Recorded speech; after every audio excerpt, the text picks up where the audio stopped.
Dear students, in the last class we were discussed about the light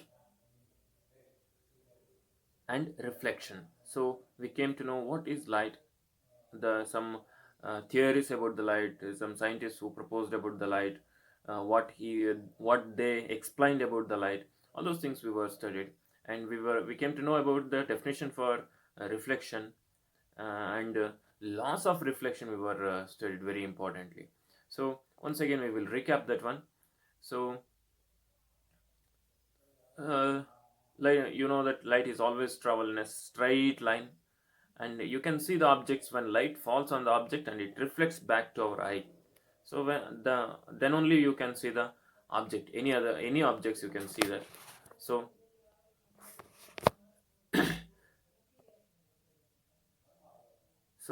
some properties, light is having many properties. Importantly, that is reflection and refraction are there, and as I said in the last class, that is uh, interference or their polarization is there, diffraction is there. You will study those phenomenon of light in the higher classes. So in this class we are going to learn only about the reflection and refraction. So reflection, that means bombarding of the light ray when it falls on the plane surface, that is called reflection. How the tennis ball reflects back when it throw towards the wall. So as same as the light also reflects back when it falls on the plane surface. About that, it is having a rule or law. On the basis of that it reflects. So the first law of reflection is the angle of incidence is equal to the angle of reflection. I was explained in the last class about this. So ಎಷ್ಟು ಹೋಗುವಂಥ light ರೇನ ನಾವು angle of incidence ಅಂತ ಕರಿತೀವಿ, reflect ಆಗಿ ವಾಪಸ್ ಬರುವಂಥ light ರೇನ ನಾವು angle of reflection ಅಂತ ಕರಿತೀವಿ. ಸೊ ಅವುಗಳ ನಡುವೆ ಒಂದು ನಾವು ಇಮ್ಯಾಜಿನರಿ ಲೈನ್ನ ಬರೆದಿರ್ತೀವಿ, ಅದು ನಾರ್ಮಲ್ ಅಂತ ಕರಿತೀವಿ. So angle of incidence and normal ನಾವು ಪ್ರೊಟೆಕ್ಟರ್ಲಿ ಮೆಜರ್ ಮಾಡಿದಾಗ, so it is having 1 degree something, you can take 30 degree or 40 degree, say 40 degree. And if you measure the same reflected ray angle of the incidence ಗೆ ಒಂದು reflected ರೇ ಬಂದಿರುತ್ತೆ. So ಆ reflected ರೇದು ಆಂಗಲ್ನ ನಾವು normal ಜೊತೆಗೆ normal ಮತ್ತು reflected ರೇ ಆಂಗಲ್ನ ನಾವು ಮೆಜರ್ ಮಾಡಿದಾಗ it also measures the 40 degree. So that means angle first law ಏನು ಹೇಳುತ್ತಪ್ಪ ಅಂತಂದರೆ, first law of reflection, angle of incidence is equal to the angle of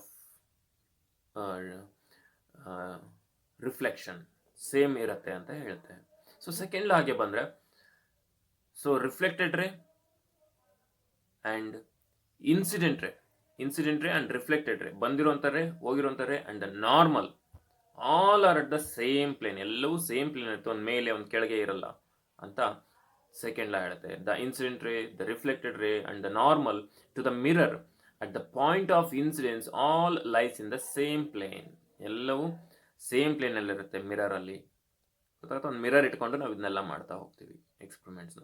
so in this class we are going to study about the image formation in the mirror. You just keep the mirror in your hand. ಈಗ ನಿಮ್ಮ ಕೈಯಲ್ಲಿ ಒಂದು mirror ಇಟ್ಕೊಬೇಕು. ನೀವು ನಿಮ್ಮ ಮನೇಲಿರುವಂಥ ಮಿರರ್ನ ಎಲ್ಲರೂ ಕೈಗೆ ಇಟ್ಕೊಳ್ರಿ, ಕೈಗೆ ತಗೊಳ್ರಿ. ತಗೊಂಡು ನಾನು ಎಕ್ಸ್ಪ್ಲೈನ್ ಮಾಡ್ತಾ ಹೋಗ್ತೀನಿ ಹೇಗೆ ಇಮೇಜ್ ಫಾರ್ಮೇಷನ್ ಆಗುತ್ತೆ ಅಂತ. ನೀವು ಮಿರರ್ ನೋಡ್ತಾ ಹೋಗ್ರಿ, ನಾನು ಹೇಳೋದನ್ನು ಕೇಳ್ತಾ ಹೋಗ್ರಿ, ನಾನು ಹೇಳೋದನ್ನು ಮಾಡ್ತಾ ಹೋಗ್ರಿ. ಸೊ ಅವಾಗ ನಿಮಗೆ ಈಸಿಯಾಗಿ ಅರ್ಥ ಆಗ್ತಾ ಹೋಗುತ್ತೆ how image formed in the mirror ಅಂತ. So we are going to study about the mirror, that is plane mirror. ನೋಡ್ರಿ, ಮಿರರ್ಸ್ ಅಂತ ಅಂದರೆ ಏನು ಗೊತ್ತಾ, ನಮ್ಮ ಇಮೇಜ್ ನಮಗೆ ಕಾಣುತ್ತಲ್ಲ ಅದನ್ನು ಮಿರರ್ ಅಂತ ಕರಿತೀವಿ. Are you clear? ನೋಡಿ, ಕನ್ನಡಿ ನೋಡಿದಿರ ಮಾಮೂಲಿ ನೀವು ಅಲ್ವಾ? ನಮ್ಮ ಇಮೇಜ್ ನಮಗೆ ಕಾಣುತ್ತೆ, ಅದನ್ನು ನೋಡಿದರೆ ನಿಮ್ಮ ಮನೇಲಿ ಯೂಸ್ ಮಾಡ್ತೀರಾ ಪ್ಲೇನ್ ಮಿರರ್, ಕನ್ನಡಿ. ಕ್ಲಿಯರ್? ಓಕೆ. ಸೊ ನೀವು ಅದನ್ನು ಕೈಯಲ್ಲಿ ಇಟ್ಕೊಳ್ರಿ. ಈಗ ಅದನ್ನು ನಾವು ಪ್ಲೇನ್ ಮಿರರ್ ಅಂತ ಕರಿತೀವಿ. ಅದು ಒಂದೇ ಮಿರರ್ ಅಲ್ಲ, ಇನ್ನು ಅದು ಬಿಟ್ಟು ಬೇರೆ ಮಿರರ್ಗಳು ಇದ್ದಾವೆ, ಕರ್ವ್ಡ್ ಮಿರರ್ಸ್ ಅಂತ ಇದ್ದಾವೆ.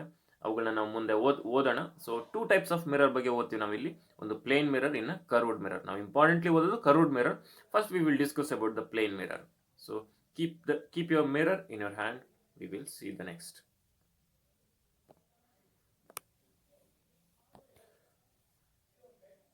So ಇಲ್ಲಿ ಒಂದಿಷ್ಟು ವರ್ಡ್ಸ್ಗಳನ್ನ ಯೂಸ್ ಮಾಡ್ತೀವಿ ನಾವು, ಟೆಕ್ನಿಕಲ್ ವರ್ಡ್ಸ್ಗಳನ್ನ ಅವ್ನು ನೆನ್ಪಿಟ್ಕೊಳ್ತಾ ಹೋಗ್ಬೇಕು ನೀವು, ಯಾಕೆಂದರೆ ಮುಂದೆ ಪದೇ ಪದೇ ಯೂಸ್ ಮಾಡ್ತೀವಿ. ಓಕೆನಾ? So plane image form by a plane mirror. Plane mirror ಅಂದರೆ ನಮ್ಮ ಮನೇಲಿರೋ ಕನ್ನಡಿ ಸಮತಟ್ಟಾಗಿರತ್ತಲ್ಲ, ಲೆವೆಲ್ ಇರುತ್ತಲ್ಲ, ಅದಕ್ಕೆ ಅದನ್ನ ಪ್ಲೇನ್ ಮಿರರ್ ಅಂತ ಕರಿತೀವಿ. ಈಗ ನಿಮ್ಮ ಮೊಬೈಲ್ ಸ್ಕ್ರೀನ್ ಆಗಿದೆ ಹಾಗೆ. ಇನ್ನು ಕರ್ವ್ಡ್ ಮಿರರ್ ಅಂದರೆ ಹೇಗಪ್ಪ ಅಂತ ಅಂದರೆ ಅದನ್ನು ಹೇಳ್ತೀನಿ ಮುಂದೆ. ಆದರೂ ಈಗಲೇ ಒಂದು ಎಕ್ಸಾಂಪಲ್ ನಿಮಗೆ ಡಿಫ್ರೆನ್ಸ್ ಗೊತ್ತಾಗಲಿ ಅಂತ. ನಿಮ್ಮ ಮನೆಯಲ್ಲಿ ಸ್ಪೂನ್ ಇರುತ್ತೆ ನೋಡ್ರಿ, ಸ್ಪೂನ್ ಹೆಂಗಿರುತ್ತೆ, ಕರ್ವ್ ಇರುತ್ತೆ, ಆ ಥರ ಇರುತ್ತಲ್ಲ, ಅದನ್ನ ಕರ್ವ್ಡ್ ಮಿರರ್ ಅಂತ ಕರಿತೀವಿ. ಗೊತ್ತಾಗತ್ತಲ್ವಾ? ಸೊ ಪ್ಲೇನ್ ಮಿರರ್ ಅಲ್ಲಿ ಇಮೇಜ್ ಯಾವ ರೀತಿ ಫಾರ್ಮೇಷನ್ ಆಗುತ್ತೆ, ಅಲ್ಲಿ ಒಳಗಡೆ ಒಂದು ಚಿತ್ರ ಕಾಣುತ್ತಲ್ಲ ಪ್ಲೇನ್ ಮಿರರ್ ಒಳಗಡೆ, ಅದನ್ನ ನಾವು ಇಮೇಜ್ ಅಂತ ಕರಿತೀವಿ. ಇನ್ನು ಯಾವುದರ ಇಮೇಜ್ ಕಾಣ್ತಾ ಇರುತ್ತೋ ಅದನ್ನ ಒರಿಜಿನಲ್ ಇರುತ್ತಲ್ಲ ಅದನ್ನ ಆಬ್ಜೆಕ್ಟ್ ಅಂತ ಕರಿತೀವಿ. ನೋಡಿ, ಎರಡು ವರ್ಡ್ ನಾವು ನೀವು ನೆನ್ಪಿಟ್ಕೊಂಡು ಇಂಪಾರ್ಟೆಂಟ್ ಆಗಿ ನೆನ್ಪಿಟ್ಕೊಳ್ಬೇಕಾಗಿರೋದು ಎರಡು ವರ್ಡ್, ಒಂದು ಇಮೇಜ್, ಇನ್ನೊಂದು ಆಬ್ಜೆಕ್ಟ್. ಗೊತ್ತಾಗತ್ತಾ? ನಿಜವಾದಂಥ ವಸ್ತು ಇರತ್ತಲ್ಲ ಅದನ್ನ ಆಬ್ಜೆಕ್ಟ್ ಅಂತ ಕರಿತೀವಿ. ಇನ್ನ ಅದರ ಪ್ರತಿಬಿಂಬ ಕಾಣುತ್ತಲ್ಲ, ಅದು ಹೆಂಗಾದ್ರೂ ಕಾಣಲಿ ಏನಾದ್ರೂ ಕಾಣಲಿ ಅದನ್ನ ಇಮೇಜ್ ಅಂತ ಕರಿತೀವಿ. ನೆನ್ಪಿಟ್ಕೊಬೇಕು. So the real object is real substance what we are seeing in the image, that is called object. The image is image. Are you understanding? ಚಿತ್ರ, ಅದರ ಚಿತ್ರ, ಆಬ್ಜೆಕ್ಟ್ನ ಚಿತ್ರ ಏನು ಕಾಣುತ್ತಲ್ಲ ಅದನ್ನ ಇಮೇಜ್ ಅಂತ ಕರಿತೀವಿ. So I am explaining in a simple language just. So coming to the characters ಅಥವಾ image how formed in the plane mirror. Plane mirror ಅಲ್ಲಿ ಯಾವ ರೀತಿ image formation ಆಗುತ್ತೆ ಅಂತ ನೋಡೋಣ. So image is erect. Image ಇಲ್ಲಿ ನೋಡ್ರಿ, ಫಸ್ಟ್ ಕ್ಯಾರೆಕ್ಟರ್ ಏನು ಹೇಳ್ತಾರೆ ಅಂದರೆ ಇಮೇಜ್ ಇರೆಕ್ಟ್ ಆಗಿರುತ್ತೆ. ನಾವು ನೋಡುವಂಥ ಕನ್ನಡಿಯಲ್ಲಿ ನೋಡುವಂಥ ಚಿತ್ರ ಇರೆಕ್ಟ್ ಆಗಿರುತ್ತೆ. ಏನು ಇರೆಕ್ಟ್ ಅಂತ ಅಂದರೆ ವರ್ಡ್ ನೋಡ್ರಿ, ಇನ್ನೊಂದು ವರ್ಡ್ ನೋಡ್ರಿ, ಎಲ್ಲ ವರ್ಡ್ಸ್ಗಳನ್ನ ನೀವು ಲಿಸ್ಟ್ ಮಾಡ್ಕೊಂಡು ತಗೋಬೇಕು. ಅವಾಗ ನಿಮಗೆ ಈ ಪಾಠ ಈಸಿಯಾಗಿ ಅರ್ಥ ಆಗಬೇಕು ಅಂತಂದರೆ ನಾವು ಹೇಳುವಂಥ ಕೆಲವೊಂದು ನಿಮ್ಗೆ ಗೊತ್ತಾಗದೇ ಇರುವಂಥ ಟೆಕ್ನಿಕಲ್ ವರ್ಡ್ಸ್, ನೀವು ಇಂಗ್ಲೀಷಲ್ಲಿ ವಾಕ್ಯಾಬ್ಯುಲರಿ ಅಂತ ಬರ್ಕೊಳ್ತೀರಲ್ವ, ಹೇಗೆ ಬರ್ಕೊಳ್ತೀರಲ್ಲ ಹಾಗೆ ಇಲ್ಲಿ ಬರ್ಕೊಳ್ತಾ ಹೋದರೆ ನಿಮ್ಗೆ ಈಸಿಯಾಗಿ ಅರ್ಥ ಆಗುತ್ತೆ. ಇಮೇಜ್, ಆಬ್ಜೆಕ್ಟ್, ಇರೆಕ್ಟ್ ಅಂತ ಬಂತು. ಇಲ್ಲಿ ಹೊಸ ಹೊಸ ವರ್ಡ್ಸ್ಗಳು ಬರ್ತಾ ಹೋಗ್ತಾರೆ ನೋಡ್ರಿ. ಇಲ್ಲಿ ವರ್ಚುವಲ್ ಅಂತ ಇದೆ, ಇನ್ವರ್ಟೆಡ್ ಅಂತ ಇದೆ.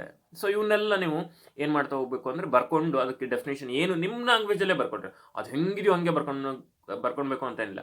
ನಿಮಗೆ ಯಾವ ರೀತಿ ಅರ್ಥ ಆಗಿದೆಯೋ ಅದನ್ನೇ ಬರ್ಕೊಂಡು ನೀವು ಒಂದು ಕಡೆ ಬರೆದಿಟ್ಕೊಂಡ್ರೆ ನಿಮಗೆ ಮುಂದೆ ಓದುವಾಗ, ಯಾಕಂದ್ರೆ ಈ ವರ್ಡ್ಸ್ಗಳನ್ನ ಮುಂದೆ ಪದೇ ಪದೇ ಪದೇ ಪದೇ ಯೂಸ್ ಮಾಡ್ತಾ ಹೋಗ್ತೀವಿ. ಪದೇ ಪದೇ ಯೂಸ್ ಮಾಡುವಾಗೆಲ್ಲ ಇದ್ರ ಮೀನಿಂಗ್ನ ಹೇಳ್ತಾ ಹೋಗೋಕ್ಕಾಗಲ್ಲ. ಸೊ ಹಾಗಾಗಿ ನೀವು ಈಗಲೇ ಫಸ್ಟ್ ಟೈಮ್ ಬಂದಾಗಲೇ ಅದನ್ನು ಒಂದು ಪಾಯಿಂಟ್ ಔಟ್ ಮಾಡಿ ಇಟ್ಕೊಂಡ್ಬಿಟ್ರೆ ನಿಮಗೆ ಈಸಿಯಾಗಿ ಅರ್ಥ ಆಗ್ತಾ ಹೋಗುತ್ತೆ. ಗೊತ್ತಾಗುತ್ತಾ? ನಿಮ್ಮದೇ ಭಾಷೆಯಲ್ಲಿ ನಿಮಗೆ ಅರ್ಥ ಆಗೋ ರೀತಿಯಲ್ಲಿ ನೀವು ಅದನ್ನು ಬರೆದಿಟ್ಕೊಳ್ರಿ. ಗೊತ್ತಾಗತ್ತಾ? ಯಾಕೆಂದ್ರೆ ಅದ್ರ ಡೆಫಿನೇಷನ್ ಏನು ಎಕ್ಸಾಮಲ್ಲಿ ಕೇಳಲ್ಲ, ನೀವು ಹಿಂಗೆ ಬರಿಬೇಕು ಅಂತ ಹೇಳೋದಕ್ಕೆ. ಜಸ್ಟ್ ನಿಮ್ಗೆ ಅರ್ಥ ಆಗಬೇಕು ಆ ವರ್ಡ್ ಅಷ್ಟೇ. ಓಕೆನಾ? ಅರ್ಥ ಆದರೆ ನಿಮ್ಗೆ ಲೆಸನ್ ಈಸಿಯಾಗಿ ಅರ್ಥ ಆಗುತ್ತೆ. That is I am telling. So coming to the points, the image is erect ಅಂತ ಹೇಳ್ತಾರೆ. ಅಂದರೆ ಇಮೇಜು ಇರೆಕ್ಟ್ ಅಂದರೆ ಸ್ಟ್ರೈಟ್ ಆಗಿರುತ್ತೆ. ಅಂದರೆ ಈಗ ನೋಡ್ರಿ, ಇಲ್ಲಿ ನೋಡ್ರಿ, ಇದು ಕನ್ನಡಿ, ಇದು ಇಲ್ಲಿ ಕಾಣಿಸ್ತಿದೆ, ಇದು ಆಬ್ಜೆಕ್ಟ್. ಇದು ನಾನು ಅವಾಗಲೇ ಹೇಳಿದೆ ಆಬ್ಜೆಕ್ಟ್ ಮತ್ತು ಇಮೇಜ್ ನೆನ್ಪಿಟ್ಕೊಬೇಕು ಅಂತ. ಇದು ಆಬ್ಜೆಕ್ಟು, ಕನ್ನಡಿಯ ಒಳಗೆ ನಮ್ಗೆ ಇಮೇಜ್ ಕಾಣುತ್ತಲ್ವ, ನೋಡ್ರಿ ಇರೆಕ್ಟ್. ನೋಡ್ರಿ, ಇದು ನೆಟ್ಟಿಗಿದೆ, ತಲೆ ಮೇಲೆ ಇದೆ, ಇದು ತಲೆ ಮೇಲೆ ಇದೆ, ಕಾಲು ಕೆಳಗಡೆ ಇದೆ, ಕಾಲು ಕೆಳಗಡೆ ಇದೆ. ಅರ್ಥ ಆಗ್ತಿದೆ ಅಲ್ವಾ? ಸೊ ಇದನ್ನು ನಾವು ಇರೆಕ್ಟ್ ಅಂತ ಕರಿತೀವಿ. ಹೀಗೆ ಇದ್ರೆ, ಹೀಗಿರುವಂಥ ಇಮೇಜ್ ಹೀಗೆ ಇದ್ರೆ ಇದನ್ನು ಇರೆಕ್ಟ್ ಅಂತ ಕರಿತೀವಿ. ತಲೆ ಮೇಲೆ, ಕಾಲು ಕೆಳಗೆ, ಕಾಲು ಕೆಳಗೆ, ದಿಸ್ ಇಸ್ ಇರೆಕ್ಟ್. ಮತ್ತೆ ಇನ್ವರ್ಟೆಡ್ ಅಂತ ಅಂದರೆ, ಇನ್ವರ್ಟೆಡ್ ಮತ್ತೆ ಇದು ಬಿಟ್ಟರೆ ಇನ್ಯಾವುದಿರುತ್ತೆ ಸರ್ ಅಂತ ಕೇಳಿದ್ರೆ, ಹೀಗಿದ್ರೆ ಇಮೇಜ್ ಆಬ್ಜೆಕ್ಟ್ ಹೀಗಿತ್ತು ಅಂದರೆ ಇಮೇಜ್ ಹೀಗೆ ಫಾರ್ಮೇಷನ್ ಆಗುತ್ತೆ ಉಲ್ಟಾ. ಸೊ ಇದನ್ನು ಇನ್ವರ್ಟೆಡ್ ಅಂತ ಕರಿತೀವಿ. ನೋಡ್ರಿ, ಎರಡು ವರ್ಡ್, ಇರೆಕ್ಟ್ ಮತ್ತು ಇನ್ವರ್ಟೆಡ್. ಇರೆಕ್ಟ್ ಅಂದರೆ ಸ್ಟ್ರೈಟ್ ಅಷ್ಟೇ, ಹೇಗಿರುತ್ತೋ ಹಾಗೆ.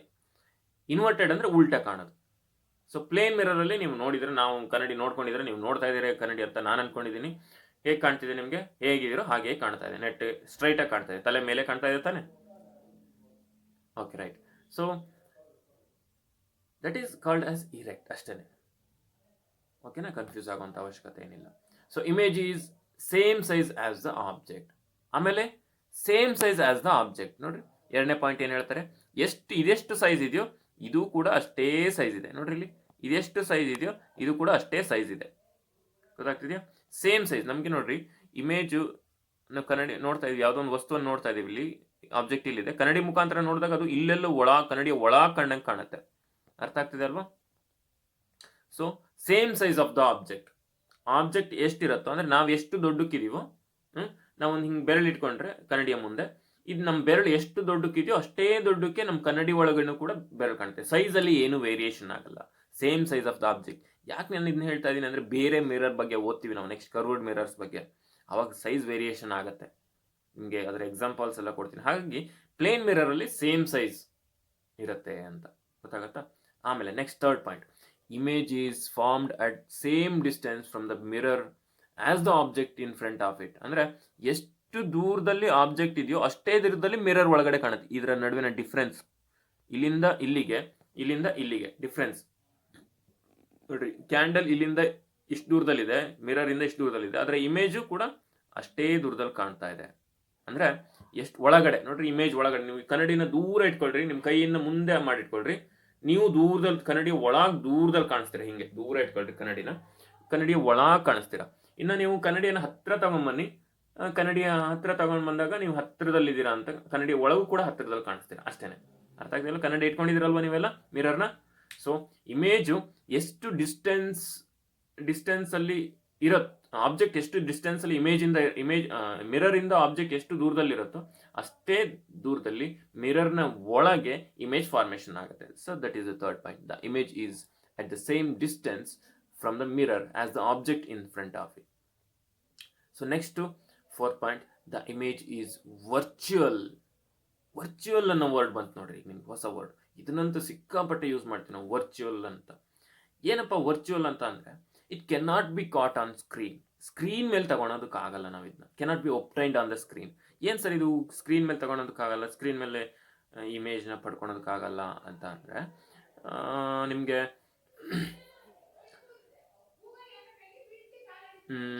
ಈಗ ನೀವು ಥಿಯೇಟ್ರಲ್ಲೆಲ್ಲ ನೋಡಿದ್ದಾರೆ, ನಮ್ಮ ಸ್ಕೂಲಲ್ಲಿದೆ ನೋಡ್ರಿ ಪ್ರೊಜೆಕ್ಟರ್ ನೋಡ್ರಿ. ನಾವೇನು ಮಾಡ್ತೀವಿ, ಪ್ರೊಜೆಕ್ಟ್ರಲ್ಲಿ ಇರುವಂಥ ಇಮೇಜನ್ನು ಏನು ಮಾಡ್ತೀವಿ, ಸ್ಕ್ರೀನ್ ಮೇಲೆ ಪಡ್ಕೊಳ್ತೀವಲ್ವ. ಸ್ಕ್ರೀನ್ ಮೇಲೆ ದೊಡ್ಡ ಬೋರ್ಡ್ ಮೇಲೆ ಹಾಕಿರ್ತೀನಿ ನೋಡ್ರಿ, ನಾನು ಸ್ಕ್ರೀನ್ ಮೇಲೆ ತೋರಿಸ್ತಾ ಇರ್ತೀನಿ. ಸೊ ಅದೇನದು, ಆ ಇಮೇಜನ್ನು ನಾವು ಸ್ಕ್ರೀನ್ ಮೇಲೆ ಪಡ್ಕೊಂಡಿದ್ದೀವಿ ಅಂತ ಅರ್ಥ. ಬಟ್ ಇಲ್ಲಿ ಕನ್ನಡಿಯಲ್ಲಿರುವಂಥ ಇಮೇಜ್ ಕನ್ನಡಿಯ ಒಳಗಿರತ್ತೆ ಹೊರತು ಅದನ್ನು ನಾವು ಸ್ಕ್ರೀನ್ ಮೇಲೆ ನೋಡೋದಕ್ಕೆ ಆಗಲ್ಲ. ಆ ಇಮೇಜನ್ನು ನಾವು ಅದ್ರ ರಿಫ್ಲೆಕ್ಟ್ ಬ್ಯಾಕ್ ಲೈಟನ್ನು ಏನೋ ರಿಫ್ಲೆಕ್ಟ್ ಮಾಡಿ ಬರೀ ಲೈಟ್ ಪಾಸ್ ಆಗತ್ತೆ ಅಷ್ಟೇ. ಕನ್ನಡಿ ಸೂರ್ಯನ ಮುಂದೆ ಹಿಡಿದ್ರೆ ಲೈಟ್ ಕಣ್ಣಿಗೆ ಹೊಡಿಯತ್ತೆ ನೋಡ್ರಿ, ಆ ಥರ ಲೈಟ್ ಸ್ಕ್ರೀನ್ ಮೇಲೆ ಬರುತ್ತೆ ಹೊರತು ನಾವು ಅದರಲ್ಲಿರುವಂಥ ಇಮೇಜನ್ನು ಪಡ್ಕೊಳೋದಕ್ಕಾಗಲ್ಲ. ಅದು ಕನ್ನಡಿಯ ಒಳಗಿರ್ತಕ್ಕಂಥ ಇಮೇಜನ್ನು ಸ್ಕ್ರೀನ್ ಮೇಲೆ ಪಡ್ಕೊಳೋದಕ್ಕಾಗಲ್ಲ. ಅರ್ಥ ಆಗ್ತಿದೆ ಅಲ್ವಾ? ಪ್ರೊಜೆಕ್ಟ್ರಲ್ಲಿ ನಾವು ಹೇಗೆ ಸ್ಕ್ರೀನ್ ಮೇಲೆ ಪಡ್ಕೊಳ್ತೀವಲ್ಲ ಹಾಗೆ ಅದಕ್ಕೆ ಬೇರೆ ಬೇರೆ ಲೆನ್ಸ್ಗಳನ್ನು ಯೂಸ್ ಮಾಡ್ತಾರೆ. ನಾವು ಮುಂದೆ ಓದ್ತೀವಿ ಅದ್ರ ಬಗ್ಗೆ ಎಲ್ಲ, ಗೊತ್ತಾಗತ್ತಾ? ಸೊ ಯಾವುದನ್ನ ಸ್ಕ್ರೀನ್ ಮೇಲೆ ಪಡೆಯೋದಕ್ಕಾಗಲ್ವೋ ಆ ಇಮೇಜನ್ನು ನಾವು ವರ್ಚುವಲ್ ಇಮೇಜ್ ಅಂತ ಕರಿತೀವಿ. ನೆನ್ಪಿಟ್ಕೊಬೇಕು ವರ್ಚುವಲ್ ಅನ್ನೋ word. It can not B, ಇಷ್ಟೇ ನೆನ್ಪಿಟ್ಕೊಳ್ರಿ, ಸ್ಕ್ರೀನ್ ಮೇಲೆ ವರ್ಚುವಲ್ ಅನ್ನೋ ವರ್ಡ್ಗೆ ನೀವು ಮೀನಿಂಗ್ ಬರ್ಕೊಂಡ್ಬಿಡ್ರಿ. ವರ್ಚುವಲ್ ಅಂದರೆ ಇದನ್ನ ಸ್ಕ್ರೀನ್ ಮೇಲೆ ಪಡ್ಕೊಳೋದಕ್ಕೆ ಆಗಲ್ಲ, ಸ್ಕ್ರೀನ್ ಮೇಲೆ ಇದರಲ್ಲಿ ಕಾಣುವಂಥ ಚಿತ್ರವನ್ನು ನೋಡೋದಕ್ಕೆ ಆಗಲ್ಲ ಅಷ್ಟೇ. ಗೊತ್ತಾಗ್ತಿದ್ಯಾ? ಸೊ ವರ್ಚುವಲ್ ಮೀನಿಂಗ್ ಅರ್ಥ ಆಯ್ತಲ್ವಾ? It cannot be obtained on screen. The image cannot be obtained on screen. Are you sure? Yes. So next fifth point ಏನಪ್ಪಾ ಅಂದ್ರೆ, it is laterally inverted. Laterally inverted ನೋಡ್ರಿ. ಇನ್ವರ್ಟೆಡ್ ಅಂತಂದ್ರೆ ನಾವು ಅವಾಗಲೇ ಓದಿದ್ವಲ್ಲ, erect ಅಂತ ಓದಿದ್ವಿ ನೋಡ್ರಿ. ಸ್ಟ್ರೈಟ್ ಇರುತ್ತೆ, ಉಲ್ಟಾ ಇತ್ತು ಅಂತ ಅದು ಇನ್ವರ್ಟೆಡ್ ಅಂತ ಕರಿತೀವಿ ಅಂತ. ಉಲ್ಟಾ ಇತ್ತು ಅಂದ್ರೆ ಅದನ್ನ ಇನ್ವರ್ಟೆಡ್ ಅಂತ ಕರಿತೀವಿ ಅಂತ. ಇಲ್ಲಿ ಲ್ಯಾಟ್ರಲಿ ಇನ್ವರ್ಟೆಡ್ ಅಂತ ಹೇಳ್ತಾರೆ ಅವ್ರು.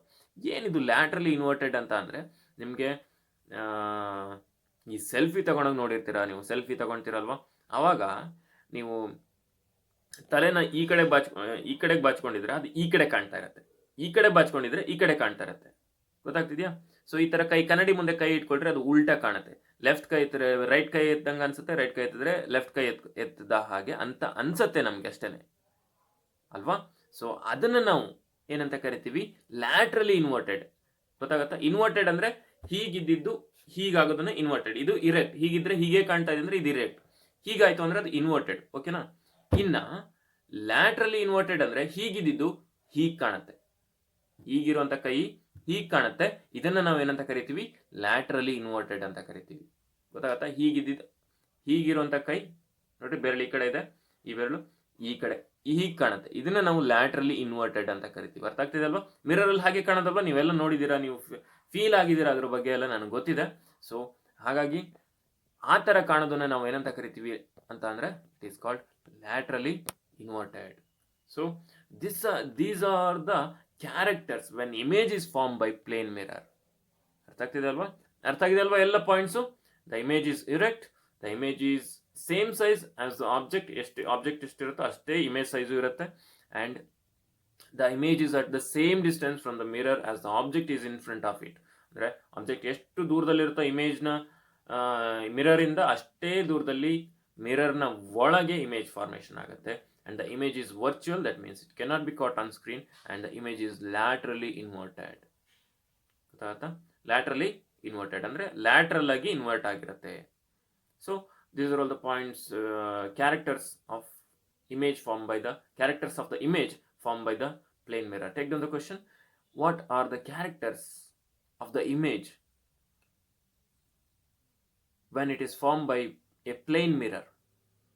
What are the characteristics of the image when it is formed by a plane mirror?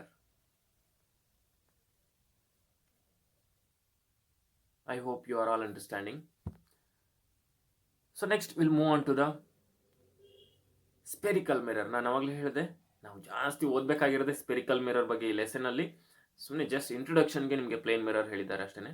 Spherical mirror ಅಂದರೆ ನಾನು ಅವಾಗಲೇ ಹೇಳಿದೆ, ನೀವು ಸ್ಪೂನ್ ಇಟ್ಕೊಳ್ರಿ ಕೈಲಿ. ಈಗೇನು ಮಾಡ್ರಿ ನೀವು ಅಂದರೆ ಕನ್ನಡಿ ಬಿಡ್ರಿ, ಸ್ಪೂನ್ ತೊಗೊಳ್ರಿ. ನಿಮ್ಮ ಮನೇಲಿರುವಂಥ silver spoon, silver means stainless ಸ್ಟೀಲ್ದು ಸ್ಪೂನ್ ಇರುತ್ತೆ ನೋಡ್ರಿ, ಹೊಳಿತಾ ಇರೋಂಥ ಸ್ಪೂನ್ ಇರುತ್ತಲ್ಲ, ಆ ಸ್ಪೂನ್ನ ನಿಮ್ಮ ಕೈಯಲ್ಲಿ ಇಟ್ಕೊಳ್ರಿ. Just take your spoon from your kitchen. Be quick. Okay, right. I think you are all having spoon in your hand right now. So it is, ನಿಮ್ಮ ಸ್ಪೂನ್ ಇಟ್ಕೊಂಡು ನಿಮ್ಮ ಮುಂದೆ ಇಟ್ಕೊಂಡು ಕೂತ್ಕೊಳ್ರಿ. So it is an example for spherical mirror. ಅದು ನಿಮಗೆ spherical ಮಿರರ್ಗೆ example. ಓಕೆನಾ? ನಿಮ್ಮ ಸ್ಪೂನಲ್ಲಿ ನಿಮ್ಮ ಮುಖ ಕಾಣಬೇಕು, ಆ ಥರ ಸ್ಪೂನ್ ತಗೊಳ್ರಿ. ಸ್ಪೂನ್ ಇರುತ್ತಲ್ಲ ಈ ರೀತಿ, ಅದರಲ್ಲಿ ನಿಮ್ಮ ಮುಖ ಕಾಣಬೇಕು, ಆ ಥರದ ಸ್ಪೂನನ್ನು ಕೈಯಲ್ಲಿ ಇಟ್ಕೊಳ್ರಿ. So spherical mirror is a curved mirror which is a part of a hollow sphere. ಅಂದರೆ ಹೋಲೋಸ್ಪಿಯರ್ ಒಂದು ಕಡೆ ಕರ್ವ್ ಆಗಿರುತ್ತೆ. ಪ್ಲೇನ್ ಅಂದರೆ ಫ್ಲಾಟ್ ಇರುತ್ತೆ, ನಾವು ಇದುವರೆಗೂ ನೋಡಿದ್ದು. ಇದೇನಾಗಿರುತ್ತೆ, ಒಂದು ಕಡೆ ಕರ್ವ್ ಆಗಿರುತ್ತೆ, ಕರ್ವ್ ಇರುತ್ತೆ, ಅಂಥವುಗಳನ್ನ ನಾವು ಸ್ಪೆರಿಕಲ್ ಮಿರರ್ ಅಂತ ಕರಿತೀವಿ. So take down the question, what is spherical mirror? Spherical mirror is a curved mirror which is a part of a hollow sphere. ಹೋಲೋಸ್ಪಿಯರ್ನ ಒಂದು ಪಾರ್ಟು. ಸೊ ನಾನೀಗ ಅದ್ರ ಬಗ್ಗೆ ಹೇಳ್ತೀನಿ. ಹೋಲೋಸ್ಪಿಯರ್ ಅಂದರೆ ಏನು ಅಂತ ಗೊತ್ತಾಗತ್ತಾ? ಹೋಲೋಸ್ಪಿಯರ್ ಅಂದರೆ ಏನೂ ಇಲ್ಲ, ಒಂದು ಸರ್ಕಲ್ ಇದೆ. You just take a circle. ಇದೊಂದು ಸರ್ಕಲ್, ಇದರ ಒಂದು ಪಾರ್ಟ್ ಆಗಿರುತ್ತೆ ಮಿರರ್. ಏನು ಒಂದು ಪಾರ್ಟ್ ಆಗಿರುತ್ತೆ ಅಂತ ಅಂದರೆ, ಹೇಗೆ ಒಂದು ಪಾರ್ಟ್ ಆಗಿರುತ್ತೆ ಅಂತ ಅಂದರೆ, you just cut the circle. So ಈಗೇನು ಉಳ್ಕೊಂತು ನೋಡ್ರಿ, ಸರ್ಕಲ್ ಕಟ್ ಮಾಡಿದಾಗ ನಮಗೆ ಏನು ಉಳ್ಕೊಂತು? ಸೊ ಇಷ್ಟು ಮಾತ್ರ ಉಳ್ಕೊಂತಲ್ವಾ?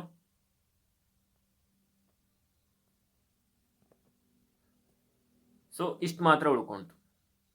ಓಕೆನಾ? ಸೊ ಇದನ್ನು ನಾವು ಇದರಲ್ಲಿ ಏನು ಮಾಡ್ತೀವಿ, ಕಟ್ ಮಾಡಿದ್ವಿ. ಒಂದು ಸರ್ಕಲ್ ತಗೊಂಡಿದ್ವಿ, ಅಥವಾ ಒಂದು ಟೆನ್ನಿಸ್ ಬಾಲ್ ನೋಡಿದ್ದೀರಾ ನೀವು ಅಲ್ವಾ? ಒಂದು ಟೆನ್ನಿಸ್ ಬಾಲ್ನ ಕಟ್ ಮಾಡ್ರಪ್ಪ, ಮಧ್ಯ ಹಾಳಾಗಿರುತ್ತೆ ನೋಡ್ರಿ, ಹಳೆ ಬಾಲು ಫುಲ್ ಸೌದೋಗಿರುತ್ತೆ, ಅದನ್ನು ಕಟ್ ಮಾಡಿರಿ. ಕಟ್ ಮಾಡಿದಾಗ ನಿಮ್ಗೆ ಏನು ಕಟ್ ಮಾಡಿದಾಗ ಬರುತ್ತಲ್ಲ, ಅದನ್ನೇ ನಾವು ಆ ಶೇಪನ್ನು ಕೂಡ ನಾವು ಆ ಶೇಪನ್ನೇ ನಾವು ಸ್ಪೆರಿಕಲ್ ಮಿರರ್ ಅಂತ ಕರಿತೀವಿ.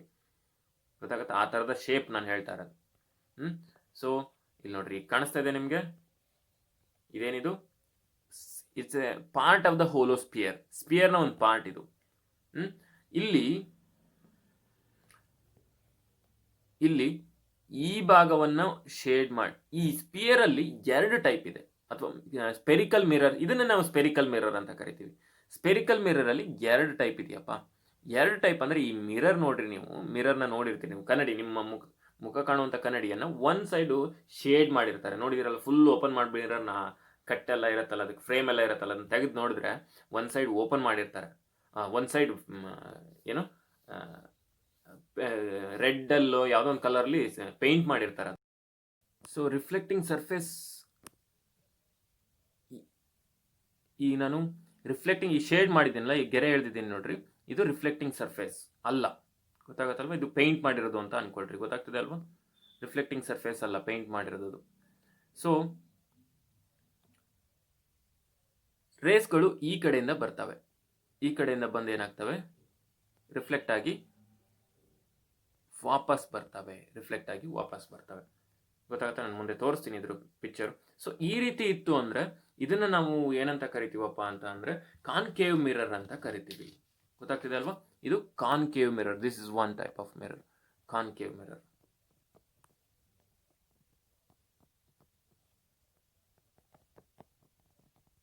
ಗೊತ್ತಾಗತ್ತಲ್ಲ? So it's a part of your spoon. ನಿಮ್ಮ ಸ್ಪೂನ್ನ ಪಾರ್ಟ್ ಯಾವ ಪಾರ್ಟ್ ಹೇಳ್ರಿ ನೋಡೋಣ? ಊಟ ಮಾಡ್ತೀವಲ್ಲ, ಫುಡ್ ಎಲ್ಲ ಇರುತ್ತಲ್ಲ, ಆ ಪಾರ್ಟ್. ಗೊತ್ತಾಗತ್ತಲ್ವ? ಸೊ ಅದು ಯಾವ ಮಿರರ್ ಹಾಗಾದ್ರೆ? Concave mirror. ಗೊತ್ತಾಗುತ್ತಲ್ವ? ಅದರಲ್ಲಿ ಇಮೇಜ್ ಹೇಗೆ ಕಾಣುತ್ತಾ ಇದೆ ನೋಡ್ಕೊಳ್ರಿ, ಆಮೇಲೆ ಅದ್ರ ಬಗ್ಗೆ ನಾನು ಎಕ್ಸ್ಪ್ಲೈನ್ ಮಾಡ್ತೀನಿ, ಈಗಲೇ ನೋಡಿರಿ. ಓಕೆನಾ? ಸೊ ನೆಕ್ಸ್ಟು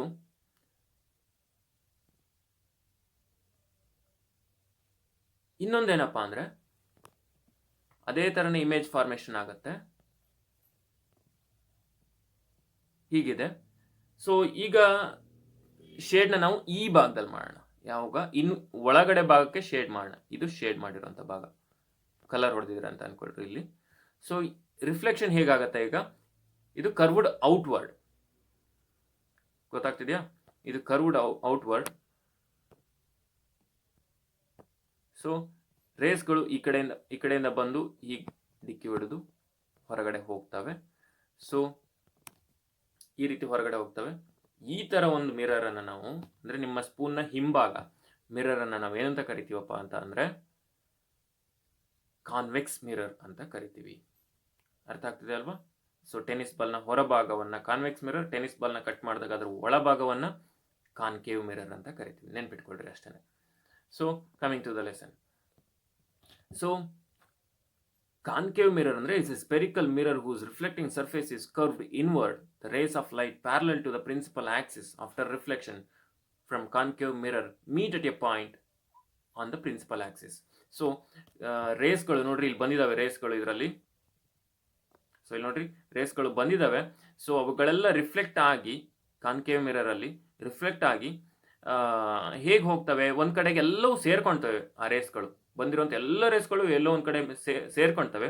ಹಾಗಾಗಿ ಅದನ್ನ ಕನ್ವರ್ಜ್ ಅಂತ ಕರಿತೀವಿ, ಅಥವಾ ಮೀಟ್ ಅಟ್ ಎ ಪಾಯಿಂಟ್ ಅಂತ ಕರಿತೀವಿ. ಸೊ ಯಾವ ರೀತಿ ಸೇರ್ಕೊಳ್ತವೆ ನೋಡ್ರಿ.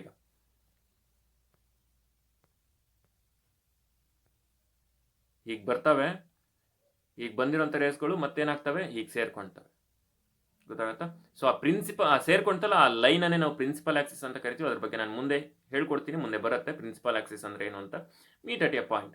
ಸೊ ಹಾಗಾಗಿನೇ ಅದನ್ನ ನಾವು ಕನ್ವರ್ಜಿಂಗ್ ಮಿರರ್ ಅಂತಾನು ಕರಿತೀವಿ. ಇದನ್ನ ಗೊತ್ತಾಗತ್ತಲ್ವಾ? ಯಾಕಂದ್ರೆ ಎಲ್ಲ ರೇಸ್ಗಳು ಒಂದ್ ಕಡೆ ಸೇರ್ಕೊಂಡಂತಲ್ಲ, ಅದನ್ನೇ ಕನ್ವರ್ಜಿಂಗ್ ಅಂತ ಕರಿತೀವಿ. ಅದನ್ನ ನಾವು ಫೋಕಲ್ ಪಾಯಿಂಟ್ ಅಂತ ಕರಿತೀವಿ. It is indicated in the F symbol. ಇದ್ರ ಬಗ್ಗೆ ಎಲ್ಲ ಹೇಳ್ತೀನಿ ನೆಕ್ಸ್ಟ್ ಕ್ಲಾಸಲ್ಲಿ. ಸೊ ನೆಕ್ಸ್ಟ್ ಕಾನ್ವೆಕ್ಸ್ ಮಿರರ್ ಅಂತ ಅಂದ್ರೆ is a spherical mirror whose reflecting surface is curved inward. Reflecting surface ಏನಾಗಿದೆ, ಇನ್ವರ್ಡ್ ಕರ್ವ್ ಆಗಿದೆ. The rays parallel to the principal axis. Sorry, ಇದು ತಪ್ಪಾಗಿದೆ, ಅದು ಕರ್ವ್ಡ್ ಇನ್ವರ್ಡ್ ಅಲ್ಲ, ಕರ್ವ್ಡ್ ಔಟ್ವರ್ಡ್. ಇಲ್ಲಿ ಈ ವರ್ಡ್ ತಪ್ಪಾಗಿದೆ ಅಷ್ಟೇ, ಅವರು ಟೈಪಿಂಗ್ ಮಿಸ್ಟೇಕ್ ಆಗಿದೆ. ಇಲ್ಲಿದೆಯಲ್ಲ, ಇದು ಔಟ್ವರ್ಡ್ ಅಂತ ಚೇಂಜ್ ಮಾಡ್ಕೊಳ್ರಿ. Okay, is a spherical mirror whose reflecting surface is curved outward. ಗೊತ್ತಾಗ್ತಿದೆ ಅಲ್ವಾ? Curved outward, this one mark ಮಾಡ್ತಾ ಇರೋದು ಕಾಣಿಸ್ತಾ ಇದೆ ಅಲ್ವಾ? Curved outward. The rays of light parallel to the, ನೋಡ್ರಿ ಇಲ್ಲಿ ಔಟ್ವರ್ಡ್ ಹೊರಗಡೆ ಉಪ್ಕೊಂಡಿದೆ ಇದು. ಸ್ಪೂನ್ನ ಹಿಂಭಾಗ ಅಂತ ಅನ್ಕೊಡ್ರಿ. Rays of light parallel to the principal axis. Principal axis ಅಂದ್ರೆ ಲೈನ್, ಅದು ಸೆಂಟರ್ ಲೈನ್, ನಾನು ಮುಂದೆ ಹೇಳ್ತೀನಿ. After reflection from the convex mirror get diverging. ಅದೇನಾಗುತ್ತೆ, ಈ ರೀತಿ ರೇಸ್ಗಳು ಬರ್ತವೆ.